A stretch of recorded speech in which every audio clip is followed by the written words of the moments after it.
Halo Sinegrip, balik lagi sama gue Rashid Hari. Yang kali ini bakalan nge-review film Indonesia nih. Film Indonesia yang baru tayang di bioskop minggu ini.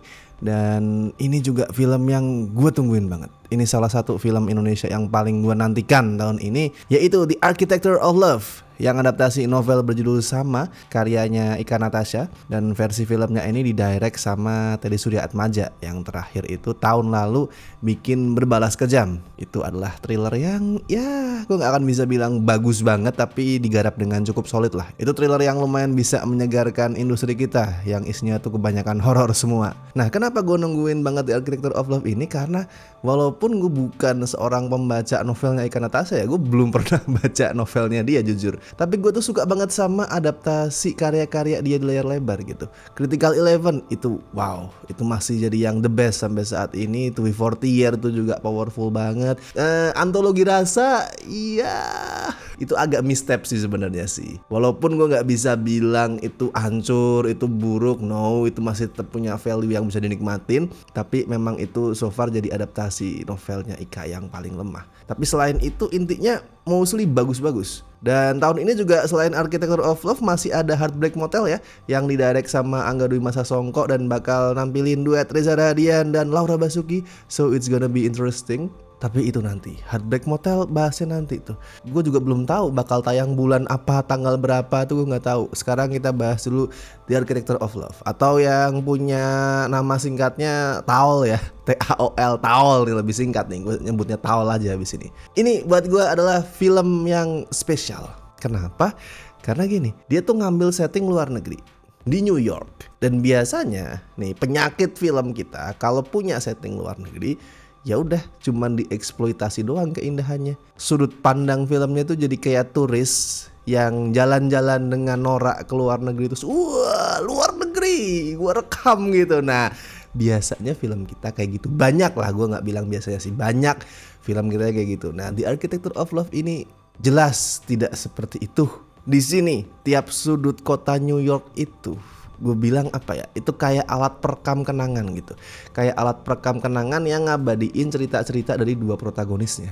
Jadi di sini itu ada Raya, seorang novelis sukses yang karyanya itu sampai udah diadaptasi ke layar lebar. Tapi pada saat filmnya itu premier, suami dia yang namanya Alam, yang selama ini jadi inspirasi terbesar karya-karyanya si Raya, itu ketahuan selingkuh. Dari situ Raya tuh hancur, ngalamin writer's block, nggak bisa nulis, dan akhirnya milih pergi ke New York. Dan di sana dia numpang di apartemen sahabatnya yang namanya Erin buat nyari inspirasi. But still, Raya masih writer's block, masih belum bisa nulis, belum nemu ide.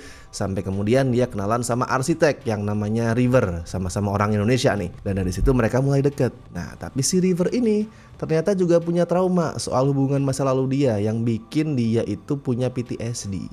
Raya sama River ini kayak apa ya, kayak itu lah, kayak dua sisi koin, ada di tubuh yang sama, deket banget tapi beda, serupa tapi tak sama gitulah. Karena gini, mereka sama-sama punya trauma, tapi kondisi mereka terus cara yang dipilih buat ngadepin trauma itu beda banget. Kalau Raya itu udah pengen move on, udah pengen beranjak dari kenangan lama dia, udah ngerasa apa si Alam tuh gue udah gak peduli persetan gitu. Si River sebaliknya, dia masih terjebak, dia masih keinget terus sama kenangan dulu. Terus berikutnya kalau Raya itu udah pengen ngebuka lembaran baru, si River tuh juga sebaliknya, dia malah gak suka sama cerita baru. Buat dia cerita baru itu bakal ngehapus kenangan lama yang lebih berharga gitu. Dan dia tuh punya prinsip, sesuatu yang kosong tidak harus diisi. Nah kata dia tuh kayak gitu. Nah ini yang gue suka nih, Taol ini itu gak niat untuk ngejudge. Dia gak berniat untuk ngomong, wah si Raya ini lebih baik, si River ini lebih buruk, no. Walaupun iya emang nanti pada akhirnya si River itu lebih banyak ngalamin proses ya. Pada akhirnya dia tuh menyadari kalau oke, banyak hal yang gue lakuin itu salah, gue harus berubah dan segala macam. But still, Taol ini gak ngejudge, gak bilang mana yang lebih baik, mana yang lebih buruk, no. Tapi dia itu simply pengen ngasih lihat gimana kejadian traumatis itu bisa munculin dampak yang beda di semua individu gitu. Ada yang kayak Raya, ada yang bisa berusaha move on, ada yang bisa tetap ketawa walaupun tetap ngerasa sedih ya. Ada yang bisa berusaha untuk sesegera mungkin beranjak dari luka dia. Ada juga yang kayak River yang terjebak, yang stuck, yang masih sering kambuh-kambuhan, masih sering flight kabur ke sana sini. Dan itu nggak ada yang yang salah. Itu adalah cara manusia untuk menghadapi luka mereka masing-masing. Dan itu semua ada, itulah yang pengen ditangkap sama Taol. Dan dari situlah naskahnya itu masang pondasi buat romance-nya. Di situ pondasi ceritanya. Pondasi cerita soal dinamika manis dua manusia yang susah beranjak dari luka mereka. Dan dari pondasi itu kemudian kita diajak tuh jalan-jalan bareng sama Raya, sama River keliling kota New York, ngelihat mereka tuh berbagi ide sambil berbagi rasa sakit juga. Terus mereka juga belajar soal cerita di balik gedung-gedung, bangunan-bangunan yang ada di New York. Sambil di saat bersamaan mereka juga belajar tentang satu sama lain. Dan itu adalah perjalanan yang gue suka banget. Apalagi diiringin sama musik bikinannya Ricky Leonardi ya, musik beraroma jazz gitu, jazzy, musik-musik yang jazzy banget. Tuh kerasa cakep perjalanannya. Tapi ya kayak tadi gue bilang ya, cakepnya bukan cakep yang shallow gitu. Bukan cakep yang dangkal, bukan cakep yang kayak turis dateng ke luar negeri, foto-foto asal rekam, enggak. Karena itu tadi pemandangan New York itu di sini bukan pajangan doang, tapi mereka tuh tiap sudutnya, tiap lokasinya itu bener-bener jadi semacam saksi bisu yang ngerekam cerita dua karakternya. Dan satu lagi yang cakep banget, yang gue suka banget adalah approach-nya Bapak Sutradara Teddy Suryaatmaja. Itu cakep sekali, elegan banget. Padahal bisa banget nih ya, kalau Teddy Su itu ngebikin Taol ini jadi tontonan yang ya bisa dibilang tidak seelegan inilah. Lebih eksplosif misalkan, gombalan-gombalannya itu dibikin lebih cute gitu. Bisa banget sebenarnya, tapi enggak, dia bikin approach yang jauh lebih elegan.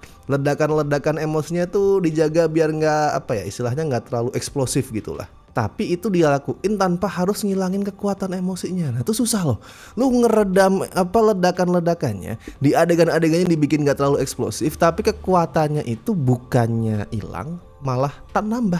Ya buat gue kata yang paling pas buat ngedeskripsiin approach-nya Taol itu ya elegan lah. Elegan, cantik. Apalagi dibarengin sama itu ya kalimat-kalimat quotable yang naskahnya ambil dari novelnya Ika. Itu kalau misalkan approach-nya Taol itu cheesy atau standar lah kayak romance kebanyakan, itu kalimat-kalimat itu mungkin kedengarannya bahkan aduh apaan sih gitu, geli gitu. Tapi di sini karena approach-nya itu pas nih, mungkin memang ini juga ya yang dipengenin sama Ika pada saat dia nulis novelnya. Kan approach-nya itu elegan, kalimat-kalimat itu juga kedengarannya jadi cakep, jadi cantik, indah gitu. Tapi jelas lah pendekatannya Teddy Su itu nggak akan berhasil tanpa acting yang bagus. Kalau lu meredam emosi biar lebih elegan, tapi acting pemain lu kacrut gitu, waduh ampas filmnya. Tapi di sini aktingnya bagus-bagus.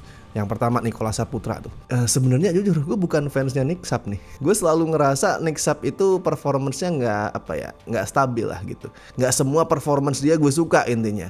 Ada yang bagus, tapi ada juga yang kurang oke, kayak misalkan di Paranoia yang jelek banget itu. Tapi di sini gue ngelihat salah satu aktingnya Nick Sap yang range-nya tuh paling luas panjang karir dia. Jadinya dia bisa ngedupin dua sisinya River. River kan kayak punya dua sisi ya. Yang satu adalah sisi River yang lebih calm, yang lebih compose, yang cool, yang kayak ya Nick Sap yang dicintai banyak cewek-cewek itulah. Yang keren, yang bisa dengan meyakinkan tuh menjelaskan, oh ini gedung ceritanya seperti ini gitu. Bisa flirting dengan cool gitu. Nah tapi di sisi lain pada saat PTSD dia kumat, dia tuh jadi sosok yang gak bisa ngontrol emosi dia, yang meledak-ledak, yang gak stabil, yang bisa flight dengan gampangnya gitu, tiba-tiba ngilang. Nah itu Nick Sap bisa munculin dua sisi itu. Bagus mainnya. Tapi tidak ada yang lebih bagus dari Putri Marino. Itu gila di sini. Gue selama ini udah tahu dan yakin kalau Putri keren banget.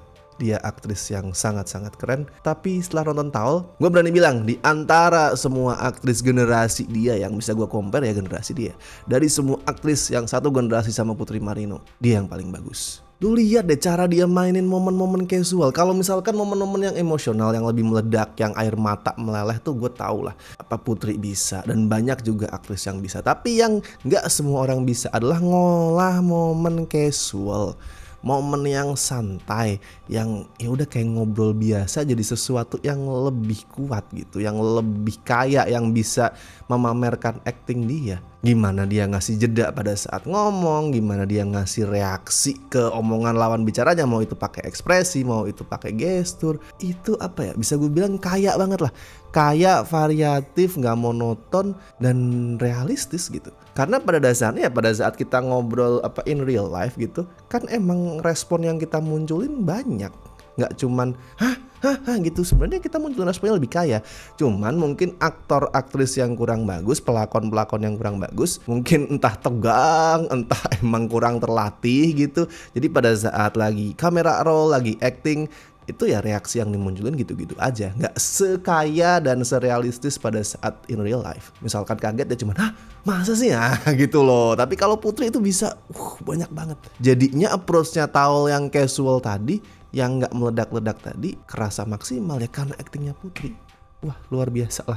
Sudah gue kehabisan kata-kata untuk muji aktingnya Putri Marino di sini. Kalau skor, nah ini nih, skor buat The Architecture of Love. Gue masih menimbang-nimbang sebenarnya, tapi ya udahlah, gue berani lempar angka tinggi sekalian. 8,5 dari 10. Ini top. Ini salah satu film Indonesia terbaik tahun ini, dan bukan nggak mungkin ya pada saat nanti di list akhir tahun gue bikin list the best of the year gitu, bukan nggak mungkin ini film ada di nomor 1. Ya masih jauh sih sebenarnya, sini masih ada 8 bulan lagi, masih banyak film-film bioskop, film-film OTT, film-film festival, JAV dan lain-lain. Masih sangat mungkin muncul film yang lebih bagus daripada Taul. Tapi so far ini salah satu yang paling keren. Kalau detik ini sekarang gue ditembak disuruh ngomong mana film Indonesia paling bagus 2024, sampai sekarang gue masih dilema nih, milih antara Siksa Kubur, Exile, Dua Hati Biru, sama ini The Architecture of Love. Bagus semua.